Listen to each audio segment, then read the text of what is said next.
السلام علیکم ورحمۃ اللہ وبرکاتہ۔ دعاؤں کی قبولیت کے بارے میں ہم پڑھ رہے تھے کہ قبولیت بڑھ جاتی ہے جب ہم اللہ تعالیٰ کے سامنے اپنی حاجت پیش کرنے سے پہلے تسبیح کرتے ہیں، درود پڑھتے ہیں۔ جب ہم درود پڑھ لیتے ہیں تو پھر اللہ سبحانہ وتعالیٰ ہم سے راضی ہوتا ہے۔ حضرت علی رضی اللہ عنہ کہتے ہیں، ہر دعا روک دی جاتی ہے یہاں تک کہ محمد صلی اللہ علیہ وسلم پر درود پڑھا جائے۔ یہ ان کے احساسات ہیں اور وہ سمجھتے ہیں کہ یہ درود ہی دعاؤں کو آگے بڑھانے والا ہے۔ مناوی کہتے ہیں، کل دعاء محجوب، یعنی ہر دعا سے قبولیت روک دی جاتی ہے یہاں تک کہ دعا کرنے والا نبی صلی اللہ علیہ وسلم پر درود پڑھتا ہے۔ یعنی دعا اللہ کی طرف نہیں اٹھتی یہاں تک کہ اس کے ساتھ نبی صلی اللہ علیہ وسلم پر درود کو نہ ملایا جائے، کیونکہ درود دعا کی قبولیت کا وسیلہ ہے۔ ہم نے دعا کی اہمیت اور آداب میں پڑھا تھا کہ کچھ وسیلے ایسے ہیں جو جائز ہیں اور کچھ وسیلے ایسے ہیں جو درست نہیں ہیں۔ تو جائز وسیلوں میں سے ایک وسیلہ کیا ہے کہ ہم درود پڑھیں تاکہ ہماری دعا آگے بڑھے۔ دعا میں درود کی وجہ سے اللہ سبحانہ وتعالی ہماری ساری ضروریات کے لیے کافی ہو جاتا ہے۔ صحیح الترغیب والترہیب میں آتا ہے، ایک شخص نے عرض کیا، اے اللہ کے رسول صلی اللہ علیہ وسلم، کیا میں اپنی دعا کا تہائی یعنی 1/3 حصہ آپ پر درود پڑھنے کے لیے مقرر کر دوں؟ آپ نے فرمایا، ہاں اگر تم چاہو تو۔ اس نے کہا 2/3 2/3؟ آپ نے فرمایا، ہاں اگر تم چاہو۔ اس نے کہا، اگر میں ساری دعا درود کے لیے مقرر کر دوں؟ تو رسول اللہ صلی اللہ علیہ وسلم نے فرمایا، پھر تو اللہ تمہاری دنیا اور آخرت کے غم و فکر کے لیے تمہیں کافی ہو جائے گا۔ اس کا یہ مطلب نہیں ہے کہ ہم پھر کوئی دعا مانگے ہی نہ، اس کا مطلب یہ ہے کہ زیادہ سے زیادہ درود پڑھیں۔ یعنی دعائیں تو ہم مخصوص وقت میں پڑھتے ہیں یا پھر جب کوئی ضرورت پیش آتی ہے، لیکن درود ہم ہر وقت پڑھ سکتے ہیں۔ یعنی ہماری روزانہ کی جو روٹین ہے، چلتے پھرتے اٹھتے بیٹھتے، کیونکہ کچھ لوگوں نے اس کے ساتھ بھی بڑی پابندیاں عائد کی ہوئی ہیں کہ بغیر وضو کے درود نہ پڑھا جائے، سر پہ دوپٹے کے بغیر درود نہ پڑھا جائے، راستے میں کہیں درود نہ پڑھے۔ ایسا کچھ نہیں ہے۔ دعا ہو، ذکر ہو، درود ہو، وضو کے ساتھ، وضو کے بغیر، راستے میں، سوتے جاگتے اٹھتے بیٹھتے، ہر جگہ پڑھ سکتے ہیں۔ صرف یہ ہے کہ نماز جو ہے وہ وضو کے بغیر نہیں ہوتی، وہ پوری طرح سطر ڈھانکے بغیر نہیں ہوتی۔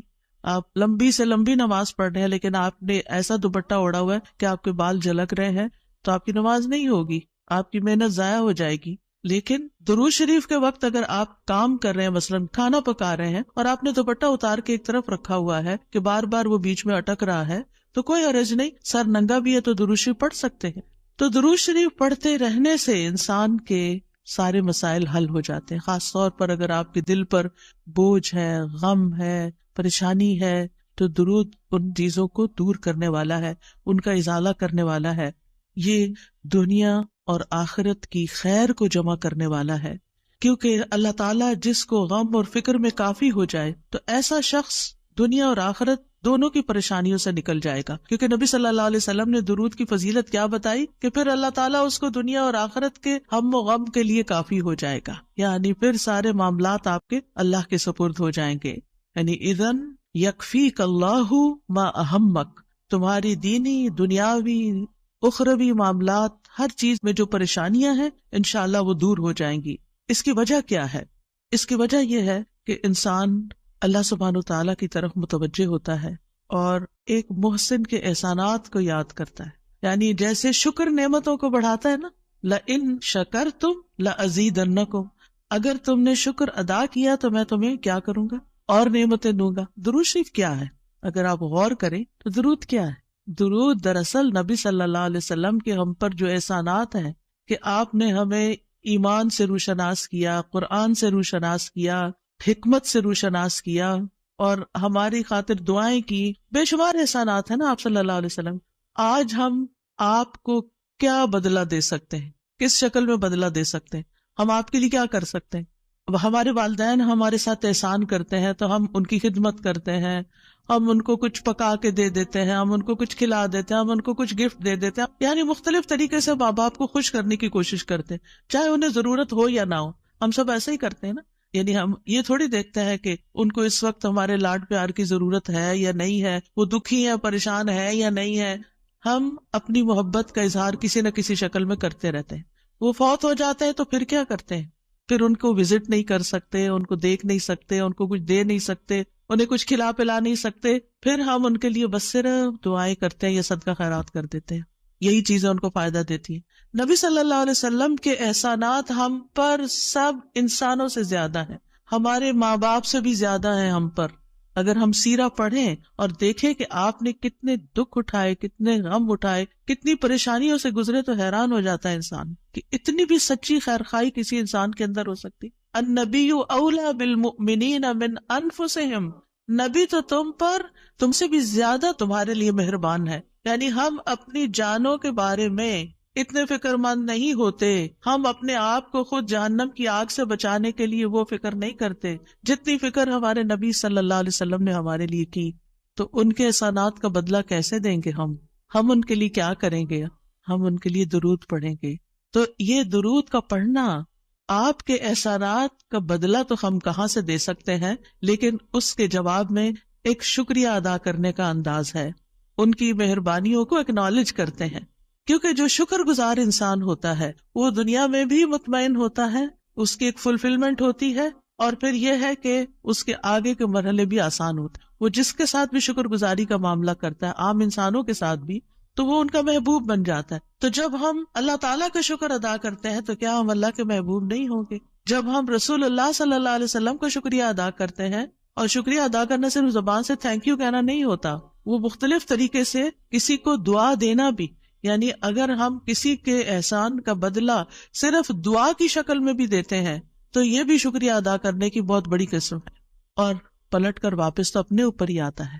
یعنی جب شکر کسی کا ادا کرتے ہیں، جب کسی کے احسان مند ہوتے ہیں، ایک ہوتا ہے بس صرف تکلفاً رسماً ایک فیشن کے طور پہ، ایک روٹین کے طور پر کسی کو تھینک یو بول دینا، نہیں، دل سے جینوئنلی دوسرے کا شکر گزار ہونا، یہ اس کے دل میں آپ کی محبت بڑھاتا ہے۔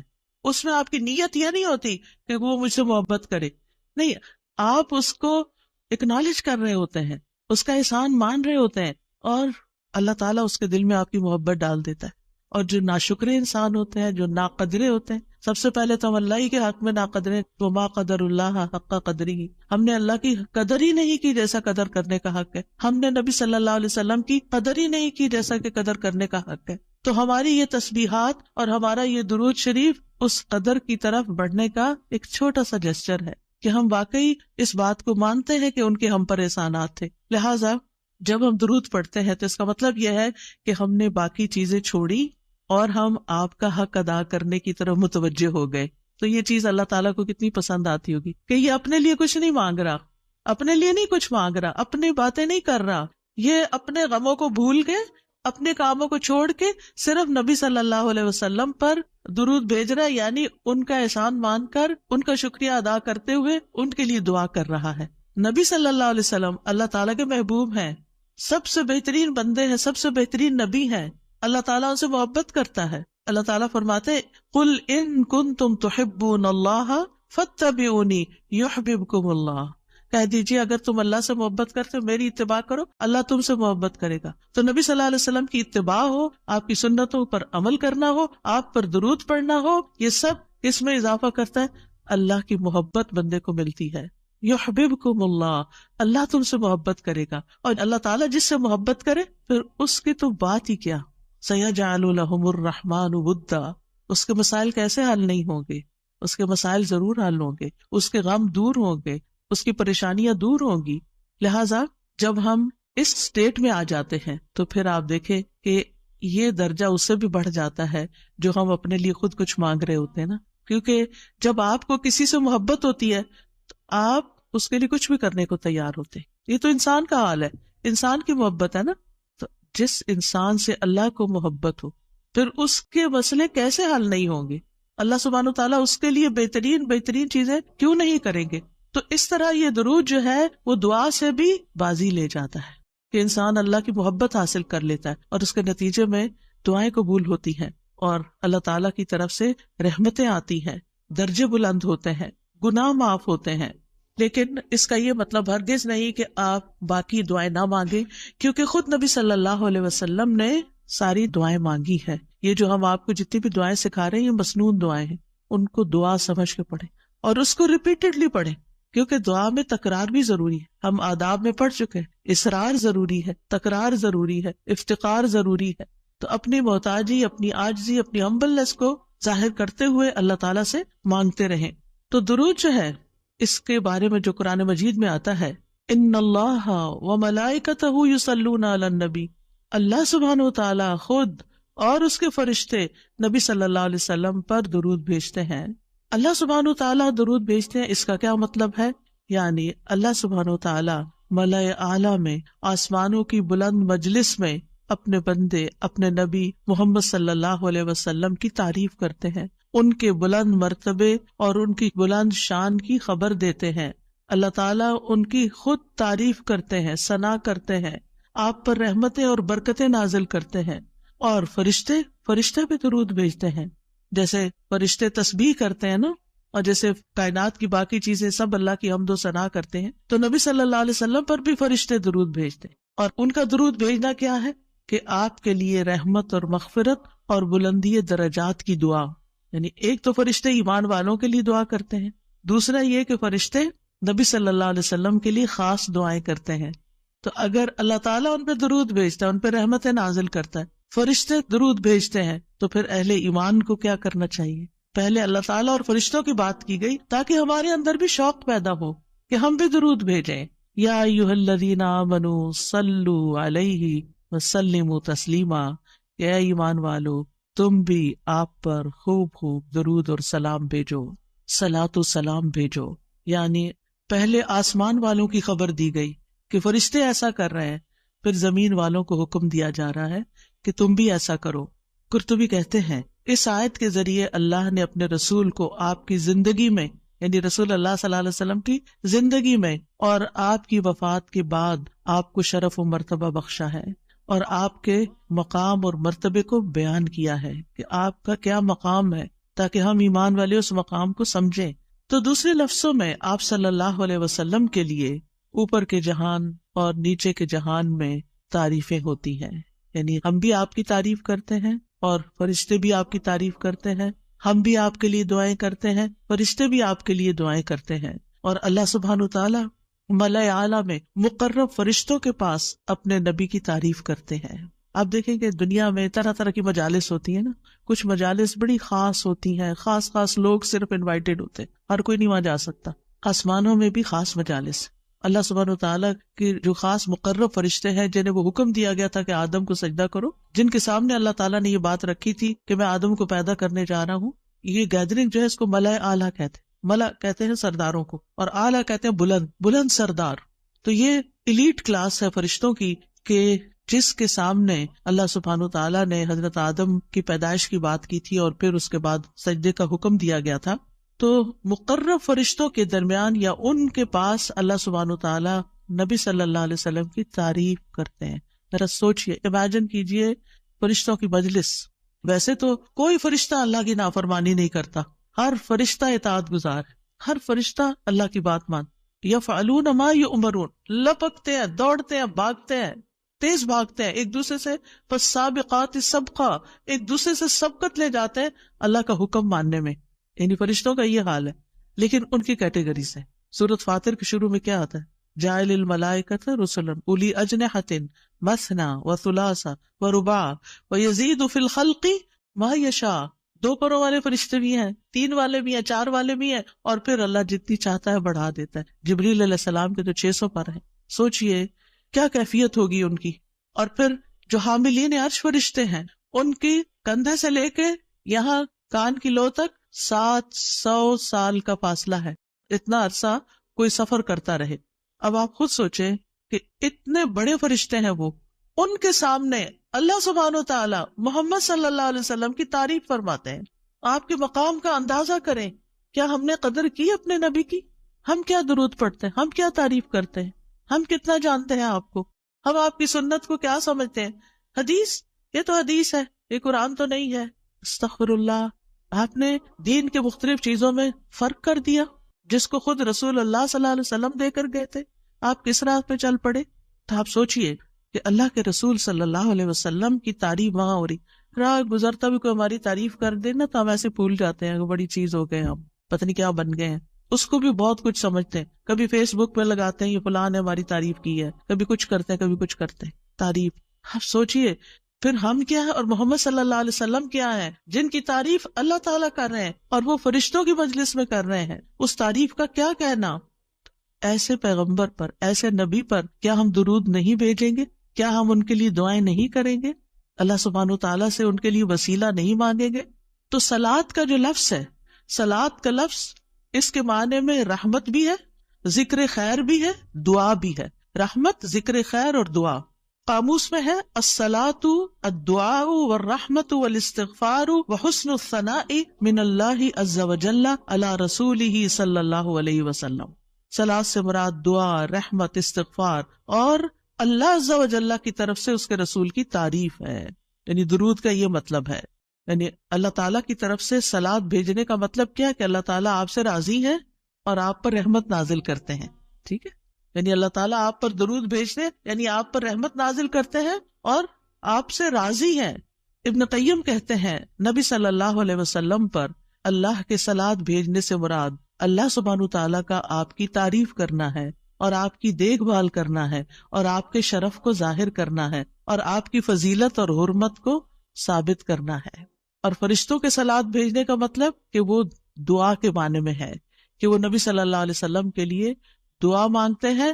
اور یہ بھی ممکن ہے کہ وہ اللہ سبحانہ تعالیٰ کے ساتھ مل کر نبی صلی اللہ علیہ وسلم کی تعریف کرتے ہیں کہ فرشتے بھی آپ کی تعریف کرتے ہیں. ابو عالیہ کہتے ہیں کہ معزز فرشتوں کا صلاۃ بھیجنا ان کا دعا کرنا ہے نبی صلی اللہ علیہ وسلم کے لیے.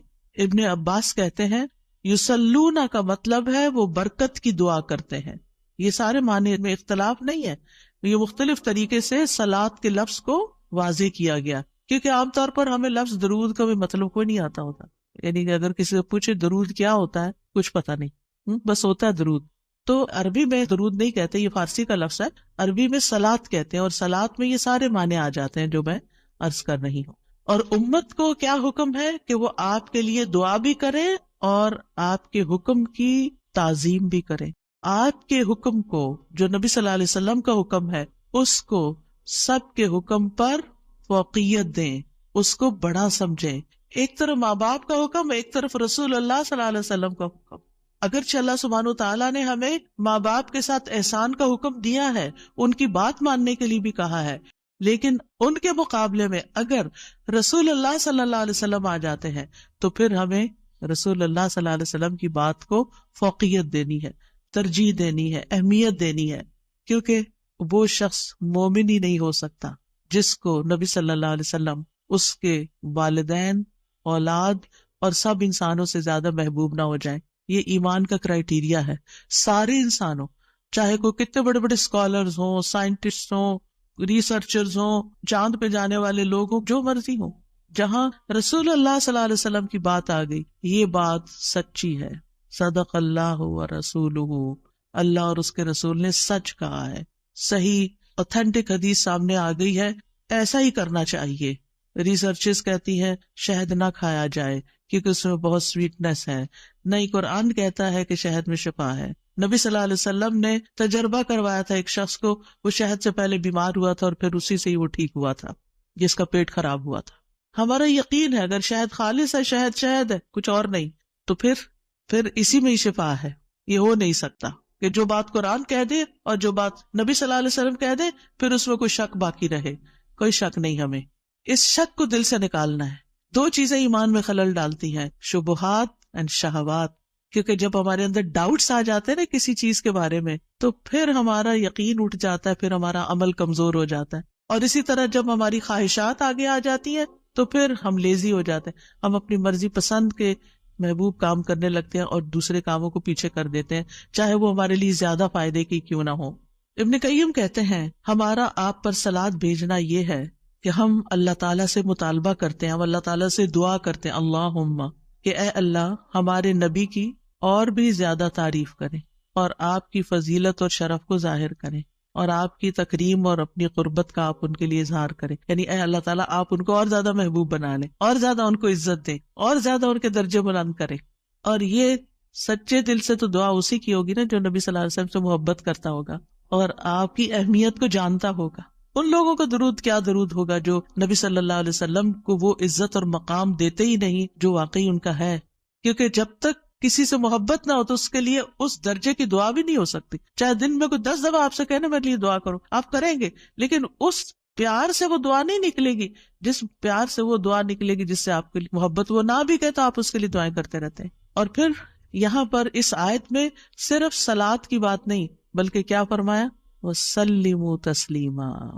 سلموا، آپ کو سلام کا تحفہ بھی دیں، صرف صلاۃ نہیں بلکہ سلام بھی کریں.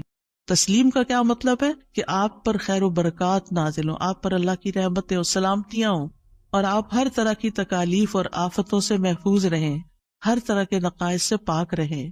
جب ہم کہتے ہیں نا اللہم سلم علی محمد، درود ویسے تو یوں پورا پڑھتے ہیں اللہم صلی وسلم علی نبینا محمد، تو اس کا مطلب کیا ہے کہ یا اللہ محمد صلی اللہ علیہ وسلم کے لیے آپ کی دعوت میں، یعنی آپ نے جو دعوت دی لوگوں کو اسلام کی طرف، آپ کی امت میں اور آپ کے ذکر خیر میں ہر طرح کی سلامتی لکھ دے، ہر طرح کے نقص سے سلامتی ہو جائے. اور اس طرح امت آپ کے لیے جتنی دعائیں کرتی جا رہی ہے، یعنی جب سے نبی صلی اللہ علیہ وسلم کے بارے میں یہ آیت اتری اور جب سے صحابہ کرام اور پھر تابعین، تبع تابعین اور امت کے باقی لوگ ان ساری صدیوں میں آپ کے لیے یہ دعا کر رہے ہیں، ان ساری دعاؤں کے اس درود کے نتیجے میں آپ کا مقام بلند ہوتا جا رہا ہے، ہوتا جا رہا ہے، ہوتا جا رہا ہے. آپ سوچئے کہ اللہ سبحانہ وتعالیٰ کتنا قدردان ہے. نبی صلی اللہ علیہ وسلم نے اپنی نبوت کی مختصر زندگی میں جو محنت کی سو کی، لیکن اس کا انعام اور صلہ کتنی خوبصورت شکل میں اللہ تعالیٰ دے رہا ہے کہ دنیا میں آپ کا نام بلند کر رہا ہے اور آپ کو بلندی عطا کر رہا ہے اور آپ کے لیے سب سے دعائیں کرنے کو کہہ رہا ہے. یعنی درود کیا ہے؟ نبی صلی اللہ علیہ وسلم کے لیے دعا، اور وہ دعائیں اللہ تعالیٰ قبول بھی کرتے جا رہے اور اس کے نتیجے میں نبی صلی اللہ علیہ وسلم کے درجات بلند ہوتے چلے جا رہے ہیں. تو سوچئے جو سنت کی پیروی کرے گا، جو آپ کے مشن کو آگے لے کے بڑھے گا، جو اخلاص کے ساتھ اس رستے کو اپنائے گا، جو یہی کام کرے گا جو محمد صلی اللہ علیہ وسلم نے کیے، جو آپ کا پیروکار ہوگا، جو آپ کی سنت کا متبع ہوگا، جو آپ کے اس مشن یعنی دین کی تبلیغ کے کام کو آگے لے کر بڑھے گا، کیا اللہ تعالیٰ اس کو ایسے ہی چھوڑ دیں گے؟ کیا اللہ سبحانہ وتعالیٰ اس کی قدر نہیں کریں گے؟ ہم سب انسان کسی نہ کسی طرح دنیا میں بلندی چاہتے ہیں، کوئی ڈگری کے ذریعے، کوئی مال کے ذریعے، کوئی کسی ذریعے دوسروں سے آگے نکلنا چاہتا ہے، بلند مرتبہ ہونا چاہتا ہے. لیکن اس راستے کو چھوڑ دیتے ہیں کیونکہ اس راستے کو بظاہر یوں لگتا ہے کہ اس سے کیا ملے گا، ہمیں اس سے کون سی بلندی مل جائے گی، اور اس طرح ہم نبی صلی اللہ علیہ وسلم کے طریقہ کار کو چھوڑ کر اور طریقوں کو اختیار کرنے لگتے ہیں. ہم سمجھتے ہیں شاید اس میں زیادہ خیر ہے یا اس سے ہمیں زیادہ بھلائی یا کوئی بڑائی مل جائے گی. نہیں، اصل بات یہ ہے کہ ہمیں جو عزت یہ دین دے سکتا ہے، جو مرتبوں کی بلندی، جو اللہ کی رحمتیں، جو خیر اور لازوال نعمتیں جنہیں کبھی ختم نہیں ہونا، جو اس راستے سے مل سکتی ہے، وہ دنیا میں کوئی اور راستہ ہے ہی نہیں ان سب نعمتوں کو پانے کا. پھر بھی ہم اپنے دین کو حقیر سمجھتے ہیں اور دین کی خدمت کو فارغ وقت کا کام سمجھتے ہیں اور پورے خوشی اور محبت اور خلوص کے ساتھ یہ کام نہیں کرنا چاہتے. ہمیں ضرورت رہتی ہے کہ کوئی اور آئے، دھکا سٹارٹ کرے اور پھر ہم آگے بڑھیں، کوئی ہمیں موٹیویٹ کرے تو پھر ہم کچھ کریں. ہم خود سے کچھ کرنے والے نہیں. ہم کس بات کے انتظار میں ہیں؟ اصل مشکل یہ کہ ہمارے یقین میں کمی ہے، تو اس یقین کو بڑھانے کی ضرورت ہے. تو اللہ سبحانہ وتعالیٰ اپنے فرشتوں کے بعد ایمان والوں کو حکم دیتا ہے کہ اے مومنو، تم تو زیادہ حقدار ہو کہ نبی پر درود و سلام بھیجو، کیونکہ تمہیں ان کی رسالت سے جو برکتیں حاصل ہوئی ہیں، جو فیض حاصل ہوا ہے، وہ فرشتوں کو تو نہیں ہوا نا. فرشتے تو پہلے سے اللہ کی عبادت کرے. ہمیں عبادت کے طریقے کس نے سکھائے؟ محمد صلی اللہ علیہ وسلم نے سکھائے. آپ کی بدولت ہمیں یہ ساری نعمتیں ملی، تو ہمیں تو زیادہ پھر درود بھیجنا چاہیے. تو صلو علیہ وسلموا تسلیما. تو آپ کا حق اور آپ کی عزت اور آپ کی قدردانی صرف یہ نہیں کہ ہم آپ کی شان میں کوئی گستاخی نہ کریں یا کوئی گستاخی کرے تو اس کے پیچھے پڑ جائیں. آپ کا مقام اس سے زیادہ کا متقاضی ہے کہ آپ پر درود و سلام بھیجا جائے. اور یہ قرآن سے بھی ثابت، اور یہ سنت سے بھی ثابت، اور یہ فرشتوں کا طریقہ بھی ثابت. اسی لیے آپ دیکھیں کہ نماز کے اندر درود پڑھنا واجب ہے، واجب ہے. اگر آپ نے اتحیات پڑھ کے سلام پھیر دیا، درود نہیں پڑھا، تو آپ کی نماز ناقص ہے. لیکن اگر آپ کو وضو ٹوٹ رہا ہے مثال کے طور پر، اور آپ سوچتے ہیں کہ اب اگر میں اس موقع پر میری نماز جاتی ہے تو میں کیا کروں گا، تو اگر آپ صرف اتنا بھی پڑھ دیتے ہیں نا، اللہم صلی وسلم علی نبینا محمد، اور سلام پھیر دیتے ہیں، نماز ہو جاتی ہے. تو یہ یعنی عام حالات میں بھی ہم درود پڑھ سکتے ہیں، اور نماز میں تو پڑھنا ہی پڑھنا ہے، اور پھر اذان کے بعد اور مختلف مواقع پر انشاءاللہ دیکھتے ہیں۔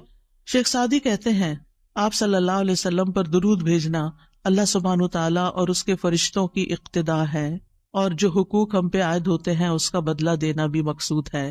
آپ کی محبت اور آپ کی تکریم کی علامت ہے، جو آپ سے جتنی محبت کرے گا اتنا ہی درود بھیجے گا۔ پھر یہ اجر و ثواب کے حصول کا ذریعہ بھی ہے۔ سبحان اللہ، یعنی جب کوئی انسان شکر گزار ہوتا ہے، قدردان ہوتا ہے، تو اللہ تعالیٰ اس کی کیسی قدردانی کرتے ہیں۔ درود ہم آپ پر پڑھتے ہیں، ثواب ہمیں مل رہا ہوتا ہے، کوئی احسان نہیں ہے کسی پر، آپ کو بھی ساتھ ہی فائدہ ہو گیا۔ اور پھر یہ ایمان کی علامت ہے، کیونکہ جو آپ سے محبت نہیں کرتا اس کا ایمان مکمل نہیں۔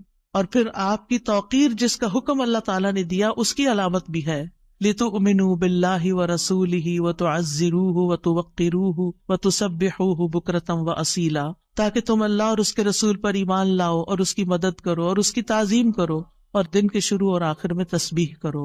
نبی صلی اللہ علیہ وسلم کے امت پر جو احسانات ہیں ان کا تھوڑا سا ذکر کرنا اس لیے ضروری ہے تاکہ یاد تازہ ہو جائے کہ آپ کے ذریعے ہمیں کیا کیا فیض ملا۔ سب سے بڑی بات یہ کہ وہ ہمارے بارے میں بڑے رحیم و شفیق تھے۔ لَقَدْ جَاءَكُمْ رَسُولٌ مِّنْ أَنفُسِكُمْ عَزِيزٌ عَلَيْهِ مَا عَنِتُّمْ حَرِيصٌ عَلَيْكُمْ بِالْمُؤْمِنِينَ رَءُوفٌ رَحِيمٌ۔ لوگوں، تمہارے پاس تمہیں میں سے ایک رسول آیا ہے، اگر تمہیں کوئی تکلیف پہنچے تو اسے گراں گزرتی، اس کو تکلیف ہوتی ہے۔ کیا ہمارے اندر بھی دوسروں کے لیے ایسے احساسات ہیں کہ کسی کو تکلیف پہنچے تو ہمیں تکلیف ہو جائے؟ نبی صلی اللہ علیہ وسلم کو ایمان والوں کی تکلیف سے تکلیف پہنچتی تھی۔ وہ تمہاری فلاح کا حریص ہے۔ ہم ہیں لوگوں کی فلاح کے حریص کہ ان کو ہدایت ہو جائے، یہ دین کی طرف آ جائے۔ مومنوں پر نہایت مہربان اور رحم کرنے والا ہے۔ یہ ہیں ہمارے رسول جن کی گواہی اللہ تعالیٰ نے دی کہ ان کے اندر کے جذبات لوگوں کے لیے کیا ہے اور ان کا مشن کیا، اور وہ چاہتے کیا ہے آپ کے لیے، اور وہ کتنے شفیق اور مہربان ہے۔ یعنی ایک دائی کی بنیادی صفت ہونی چاہیے کہ وہ دوسروں سے محبت کرنے والا ہو، دوسروں کی خیر کرنے والا ہو۔ ہم بعض اوقات دین کا کام کرتے ہوئے اتنے پروفیشنل ہو جاتے ہیں کہ ہماری ٹون بھی بڑی اسپارٹ ہو جاتی ہے اور ہمارا انداز بھی بڑا تحکمانہ ہو جاتا ہے۔ ہم سمجھتے ہیں کہ ہم صحیح معنی میں خدمت کر رہے ہیں، نہیں، کہیں ایسا نہ ہو کہ اس کی وجہ سے لوگ دین سے ہی دور ہو جائیں۔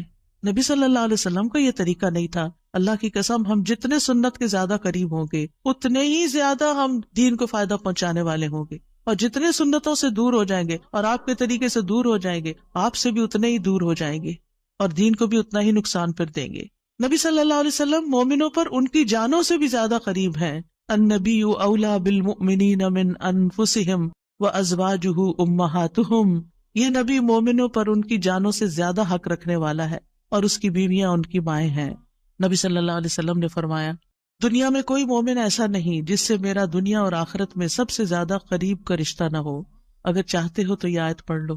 یعنی صرف اس دور کے لوگوں کے لیے نہیں تھے آپ قریب، بلکہ ہمارے لیے بھی ہیں۔ فرمایا یہ آیت پڑھ لو، النبی اولا بالمؤمنین من انفسہم۔ نبی مومنوں پر ان کی جانوں سے بھی زیادہ قریب ہیں، لہٰذا جو کوئی مومن مر جائے اور مال چھوڑ جائے تو وہ اس کے خاندان کو ملے گا، اس کے وہ وارث ہوں گے، اور جو قرض یا عیال چھوڑ جائے وہ میرے پاس آئے، میں اس کا بندوبست کروں گا۔ آج کوئی حکمران، کوئی لیڈر ایسا ہے جو یہ کہے کہ تمہارا کوئی فوت ہو جائے، جو وہ چھوڑے وہ سب تمہارا، لیکن اگر کوئی تمہاری ضرورت ہے تو میرے پاس آ جاؤ؟ ایسی خیرخواہی محمد صلی اللہ علیہ وسلم کے اندر تھی اپنے ساتھیوں کے لیے۔ آپ امت کے لیے روتے تھے۔ نبی صلی اللہ علیہ وسلم نے ابراہیم علیہ السلام کے بارے میں یہ آیت پڑھی، ربی انہن اضللن کثیرا من الناس فمن تبعنی فانہ منی، کہ اے میرے رب، ان بتوں نے بہت سے لوگوں کو گمراہ کر دیا ہے، تو جو میری پیروی کرے وہ مجھ سے ہوگا۔ اور یہ آیت جس میں عیسیٰ علیہ السلام کہتے ہیں، ان تعذبہم فانہم عبادک وان تغفر لہم فانک انت العزیز الحکیم، اے اللہ اگر تو انہیں عذاب دے، یعنی جو میرے پیروکار ہیں، تو تیرے بندے ہیں دے دے، اور اگر تو بخش دے تو بے شک تو عزیز الحکیم ہے۔ نبی صلی اللہ علیہ وسلم نے کیا پڑھا؟ ابراہیم علیہ السلام نے کہا بس وہ میرے ہیں جو میری پیروی کرے۔ عیسیٰ علیہ السلام نے کہا تیرے بندے ہیں، تو چاہے تو سزا دے۔ نبی صلی اللہ علیہ وسلم کو دیکھیے، پھر آپ نے یہ دو آیتیں پڑھ کے اپنے ہاتھ اٹھائے اور فرمایا، اے اللہ میری امت، میری امت، امتی امتی، اور آپ رونے لگ گئے۔ یہ آپ کے دل میں امت کے لیے پیار تھا، امت کے دل میں محمد صلی اللہ علیہ وسلم کے لیے کیا محبت ہے۔ تو اللہ عز و جل نے فرمایا، اے جبریل جاؤ محمد کے پاس، حالانکہ تیرا رب خوب جانتا ہے، اور ان سے پوچھو کہ کیوں رو رہے ہیں۔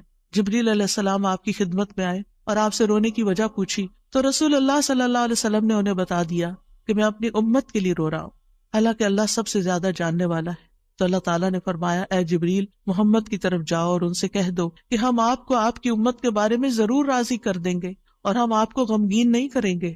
اتنے حریص تھے وہ ہماری نجات کے اور ہماری فلاح کے، تو کیا وہ والدین سے بھی زیادہ پھر مہربان نہیں ہم پر؟ ہمارے ماں باپ ہماری دنیا کا غم کرتے ہیں، ہماری دنیا کی فکریں کرتے ہیں، ان کو کھانا کہاں سے ملے گا، ان کے فلاں چیز کا کیا ہوگا، فلاں چیز کا کیا ہوگا۔ نبی صلی اللہ علیہ وسلم ہماری دنیا کے تو پیچھے ہو گیا نا کہ جس کا عیال ہو، قرض دار ہو، میرے پاس آ جائے، لیکن ہماری آخرت کی فکر کرتے ہیں کہ میری امت کی بخشش ہوگی کہ نہیں ہوگی۔ ایک دفعہ کوئی لا الہ الا اللہ محمد الرسول اللہ کہہ کر اس دین میں داخل ہو جاتا ہے تو پھر محمد صلی اللہ علیہ وسلم اس کے لیے مہربان ہو جاتے ہیں، اس کے لیے غمگین ہو جاتے ہیں کہ اس کی بخشش ہو جائے۔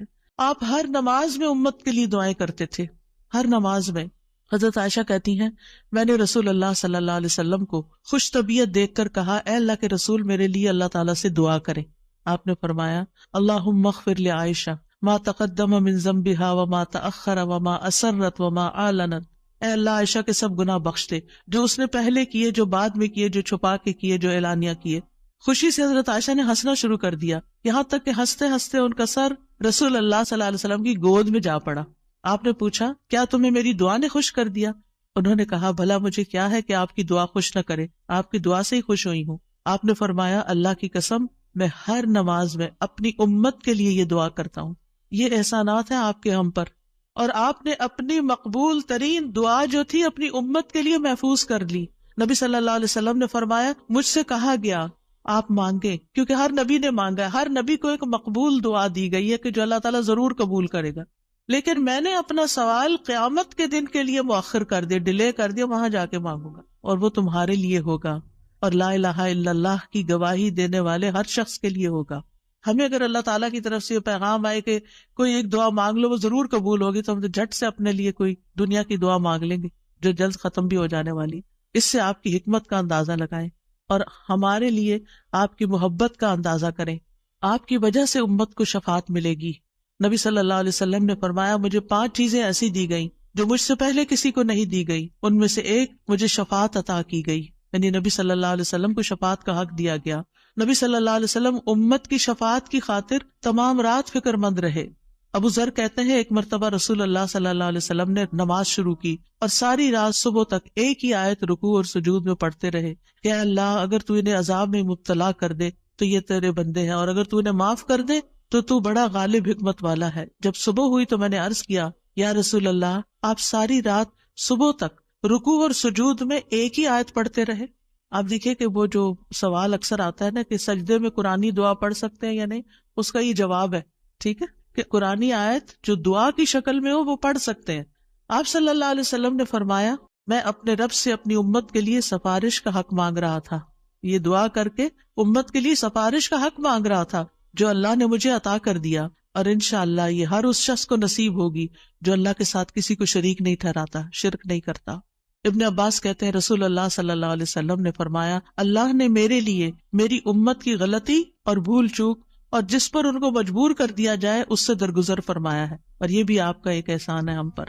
نبی صلی اللہ علیہ وسلم نے اپنی امت کو مشقت میں نہیں ڈالا، بس وہ کام سکھائے جو وہ کر سکتے تھے آسانی سے۔ آپ صلی اللہ علیہ وسلم نے فرمایا، اگر میری امت پر مشقت نہ ہوتی تو میں انہیں ہر نماز کے وقت وضو کرنے کا حکم دیتا، یعنی چاہے وضو ہوتا پھر بھی دوبارہ حکم دیتا، لیکن اگر وضو ہے تو دوبارہ نہ بھی کرو، یہ آسانی دیا آپ نے۔ آپ اپنی امتیوں کو آگ سے بچانے کی شدید حرص رکھتے تھے۔ نبی صلی اللہ علیہ وسلم نے ایک مرتبہ فرمایا، میری مثال اور لوگوں کی مثال اس شخص کی طرح ہے جس نے آگ روشن کی، جب اس کے چاروں طرف روشنی پھیل گئی تو پروانے اور کیڑے مکوڑے جو آگ پہ گرتے ہیں اس میں گرنے لگے۔ وہ آدمی ان کو آگ سے دور کرتا ہے لیکن وہ اس کے قابو میں نہیں آتے بلکہ آگ میں داخل ہو جاتے ہیں۔ اسی طرح میں تمہاری کمروں سے پکڑ پکڑ کر تمہیں آگ سے روکتا ہوں اور تم اس میں گرتے جاتے ہو، یعنی میں تمہیں روکتا ہوں کہ وہ غلط کام نہیں کرو کہ جو آگ کی طرف لے جانے والے ہیں، اور تم رک نہیں رہے۔ اسی طرح آپ صلی اللہ علیہ وسلم نے اپنے بعد آنے والے امتیوں کے لیے بھی محبت کا اظہار کیا ہے۔ حدیث میں آتا ہے، آپ نے فرمایا، کاش میں اپنے بھائیوں سے مل پاتا۔ نبی صلی اللہ علیہ وسلم کے صحابہ نے عرض کیا، کیا ہم آپ کے بھائی نہیں؟ آپ نے فرمایا، تم میرے صحابہ ہو، میرے بھائی وہ لوگ ہیں جو مجھ پر ایمان لائے ہوں گے لیکن میری زیارت نہ کر سکے ہوں گے۔ یعنی آپ کے بعد دنیا میں آئے ہیں۔ پھر یہ ہے کہ درود شریف پڑھنے کے فائدے کیا ہیں۔ یہ تو تھا کہ آپ کے احسانات ہیں ہم پر، لہٰذا ہمیں انسان ہونے کی حیثیت سے ہمارے اوپر لازم ہے کہ احسان کا بدلہ چکائے اور ہم آپ پر درود پڑھیں۔ لیکن ویسے فائدے کیا ہیں؟ ایک بار درود بھیجنے پر 10 رحمتیں ملتی ہیں، صحیح مسلم کی روایت میں آتا ہے۔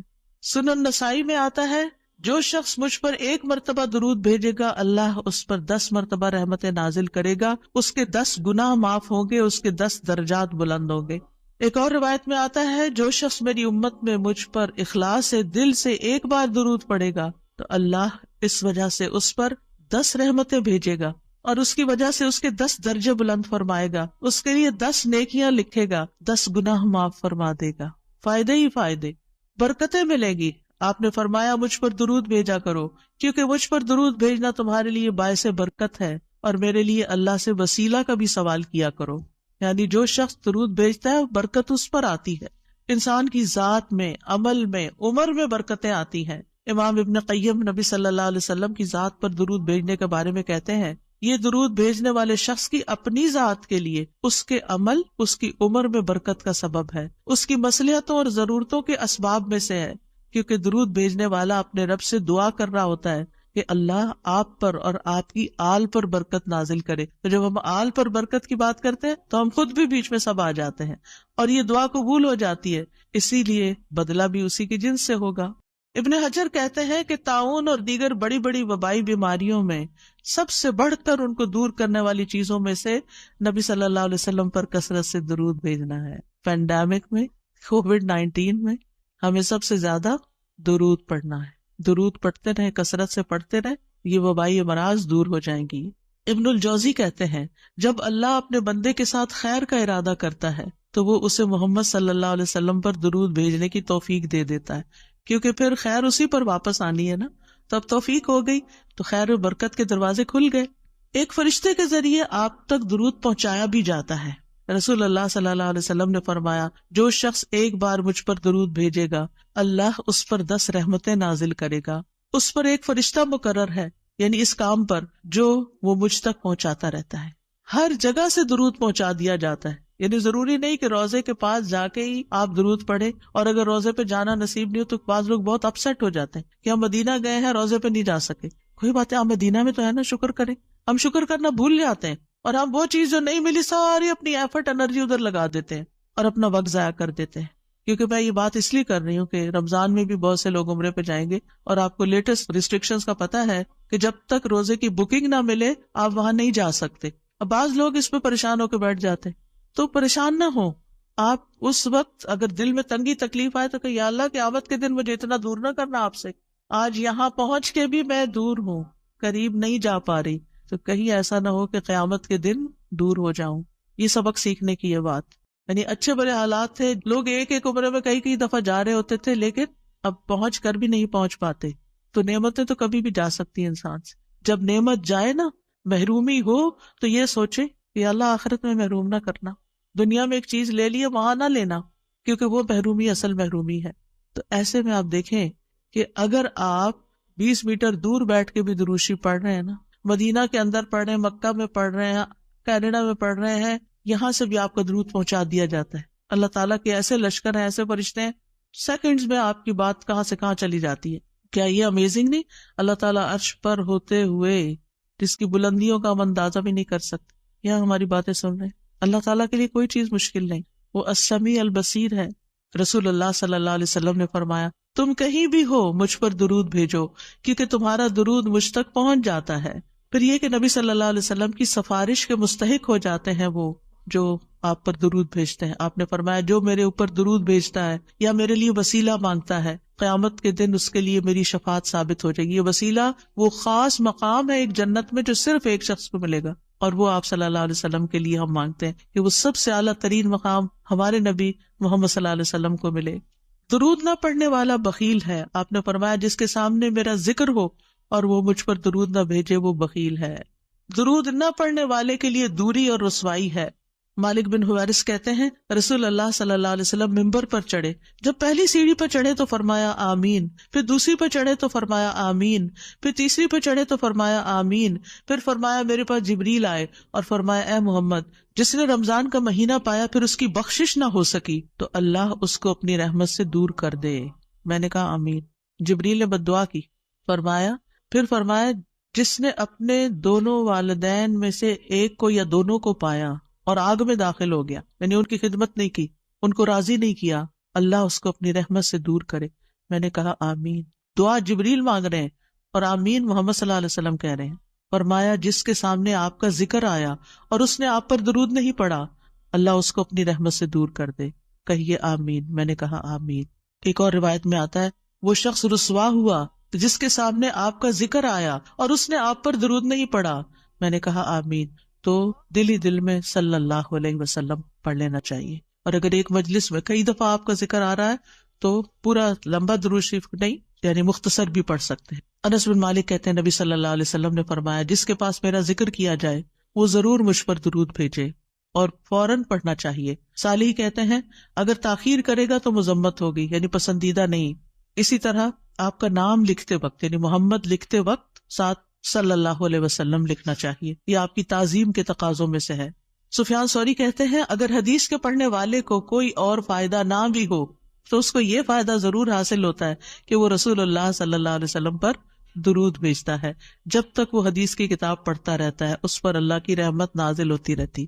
اگر آپ بخاری کی کلاس میں بیٹھے ہوئے ہیں اور بار بار درود آ رہا ہے، اگر آپ کو حدیثیں نہیں بھی سمجھ آ رہی تب بھی آپ پر رحمت آ رہی ہے۔ پھر اذان کے بعد نبی صلی اللہ علیہ وسلم نے فرمایا جب تم مؤذن کو سنو تو اسی طرح کہو جیسے وہ کہتا ہے، پھر مجھ پہ درود بھیجو، کیونکہ جو مجھ پر ایک دفعہ درود بھیجتا ہے اللہ تعالیٰ اس کے بدلے میں اس پر 10 رحمتیں نازل فرماتا ہے۔ پھر مسجد میں داخل ہوتے وقت نبی صلی اللہ علیہ وسلم جب مسجد میں داخل ہوتے تو پہلے درود و سلام پڑھتے تھے، پھر یہ پڑھتے اللہم اغفر لی ذنوبی وافتح لی ابواب رحمتک۔ اگر ایک سٹینڈی بنوا کے سامنے رکھ دی جائے نا اللہم صلی وسلم علی نبینا محمد، اور اس کے نیچے یہ والی دعا لکھ کے، تو اس سے کیا ہوگا کہ جو بھی داخل ہوگا نظر پڑے گی تو ریمائنڈر ہو جائے گا۔ پھر ہر نماز کے پہلے اور آخری تشہد میں درود شریف پڑھنا، یعنی آپ صلی اللہ علیہ وسلم پہلے میں بھی پڑھتے تھے، تو اگر پہلے میں پڑھ لیا جائے کبھی تو سجدہ صاحب کرنے کی نہیں ضرورت۔ پھر اسی طرح یہ کہ صفا مروہ کی سعی کرتے وقت وہاں پر جب آپ چکر لگا رہے ہوتے ہیں تو ساتھ ساتھ درود بھی پڑھتے جائیں، یعنی دعائیں کرنے کے علاوہ۔ یعنی عام طور پہ ہم صرف اور مختصر اذکار یا دعاؤں پہ زیادہ رکھتے ہیں، درود بھول جاتے ہیں۔ اور خصوصاً جب ہم صفا کے پاس کھڑے ہوں، حضرت عمر کہتے ہیں کہ جب تم آؤ تو بیت اللہ کے ساتھ چکر لگاؤ اور پھر مقام ابراہیم پہ 2 رکعت پڑھو، پھر صفا کے پاس آؤ، کھڑے ہو جاؤ، بیت اللہ نظر آئے، 7 بار اللہ اکبر کہو، ہر 2 تکبیروں کے درمیان اللہ کی حمد و ثنا کرو اور درود بھی بھیجو، اپنے لیے دعا مانگو، اور مروہ پہاڑی پر بھی ایسا ہی کرو۔ پھر جمعہ کے دن اور رات نبی صلی اللہ علیہ وسلم نے فرمایا جمعہ کے دن اور رات کو کثرت سے مجھ پر درود بھیجو، بس جو آدمی ایک دفعہ درود بھیجے گا اللہ اس پر 10 رحمتیں نازل کرے گا۔ نماز جنازہ کی دوسری تکبیر کے بعد قنوت نازلہ پڑھتے وقت دعا کے شروع، آغاز اور اختتام پر مجالس میں، یعنی جس مجلس میں آپ بیٹھیں چاہے دنیا کے مجلس تو اس میں بھی بیٹھے بیٹھے درود پڑھیں۔ نبی صلی اللہ علیہ وسلم نے فرمایا جو لوگ کسی جگہ پر مجلس کریں، بیٹھے ہیں باتیں کر رہے ہیں لیکن نہ اس میں اللہ کا ذکر کریں نہ اپنے نبی پر درود بھیجیں تو وہ ان کے لیے نقصان کا باعث ہوگی، پھر اگر اللہ چاہے تو انہیں عذاب دے، اگر چاہے تو انہیں بخش دے۔ تو اس لیے درود وہاں بھی ضروری ہے۔ اور ایک اور روایت میں آتا ہے کہ قیامت کے دن ایسی مجلس ان کے لیے حسرت کا باعث ہوگی، اگرچہ وہ اپنے اجر و ثواب کی بنا پہ جنت میں داخل بھی ہو جائیں لیکن انہیں اس مجلس پہ حسرت ہوگا ہم وہاں بیٹھے تھے اور ہم نے ایک دفعہ بھی درود نہیں پڑھا۔ نبی صلی اللہ علیہ وسلم کے علاوہ دیگر انبیاء پر بھی درود پڑھا جا سکتا ہے۔ آپ نے فرمایا اللہ کے نبیوں اور رسولوں پر درود بھیجو، اس لیے کہ اللہ نے انہیں بھی میری طرف مبعوث کیا تھا۔ اور بعض احادیث سے یہ پتہ چلتا ہے کہ جب آپ نبیوں کا تذکرہ کرتے تو ان کے ساتھ صلی اللہ علیہ وسلم کہتے تھے۔ اسی لیے آپ نے دیکھا کہ فقہ القلوب کی کتاب کے اندر دیگر انبیاء موسیٰ صلی اللہ علیہ وسلم لکھا ہوتا ہے۔ ہم حیران ہوتے ہیں کہ یہ کیوں؟ تو یہ بھی سنت سے ثابت ہے، کیونکہ نبی صلی اللہ علیہ وسلم نے جب انبیاء کا ذکر کیا اذهبوا الى ابراہیم صلی اللہ علیہ وسلم ویأتون موسیٰ صلی اللہ علیہ وسلم اذهبوا الى عیسیٰ صلی اللہ علیہ وسلم، یعنی آپ جب یہ حدیث بیان کر رہے تھے تو نبیوں کے نام کے ساتھ یہ پڑھ رہے تھے۔ پھر یہ بھی ہے کہ صرف سنت سے ثابت شدہ درود پڑھنا چاہیے، یعنی من گڑت درود پڑھنے کی بجائے جو مسنون درود ہیں وہ پڑھنے چاہیے. ایک پیمفلٹ بھی تھا، آپ درود کا ایک ہم نے کارڈ بنایا تھا، اس میں سارے ورژنز ہوں گے، ورنہ قرآنی اور مسنون دعاؤں کے شروع میں بھی 2-3 ورژنز موجود ہیں. تو اب میں بتا بھی دیتی. ایک درود ہے اللہم صلی علی محمد وعلی آل محمد، اے اللہ محمد اور آل محمد پر رحمت نازل فرما. یعنی جو ہم نے پیچھے وضاحت پڑھی کہ محمد صلی اللہ علیہ وسلم پر اللہ تعالیٰ اپنی رحمت نازل فرمائے اور آپ کی آل پر بھی رحمت نازل فرمائے. دوسرا ہے اللہم صلی علی محمد النبی الامی وعلی آل محمد. یہ بھی آپ پڑھ سکتے ہیں، مختلف اوقات میں مختلف پڑھ لیں. پھر نماز میں اللہم صلی علی محمد وعلی آل محمد کما صلیت علی ابراہیم وعلی آل ابراہیم انک حمید مجید. اللہم بارک علی محمد وعلی آل محمد کما بارکت علی ابراہیم وعلی آل ابراہیم انک حمید مجید. عبد الرحمن بن ابی لیلہ کہتے ہیں ایک مرتبہ کعب بن عجرہ مجھ سے ملے تو انہوں نے کہا میں تمہیں حدیث کا ایک تحفہ نہ دوں جو میں نے نبی صلی اللہ علیہ وسلم سے سنا تھا. میں نے عرض کیا جی ہاں مجھے یہ تحفہ ضرور عنایت کیجیے. انہوں نے کہا ہم نے رسول اللہ صلی اللہ علیہ وسلم سے سوال کیا، بس ہم نے کہا اللہ کے رسول آپ کے اہل بیت پر کس طرح درود بھیجے، نہیں صرف آپ پر نہیں بلکہ آپ کے گھر والوں پر بھی، اہل بیت پر بھی. بے شک اللہ نے آپ پر سلام بھیجنے کا طریقہ تو ہمیں سکھا دیا ہے. تو اس پر آپ نے فرمایا یوں کہا کرو اللہم صلی علی محمد وعلی آل محمد کما صلیت علی ابراہیم وعلی آل ابراہیم انک حمید مجید. اللہم بارک علی محمد وعلی آل محمد کما بارکت علی ابراہیم وعلی آل ابراہیم انک حمید مجید. اور پھر یہ ہے کہ رحمت کے علاوہ یہاں برکت کی دعا بھی الگ طور پر کی گئی ہے. ٹھیک ہے، صلاۃ میں ویسے شامل ہے لیکن یہاں الگ طور پر برکت کی بات کی.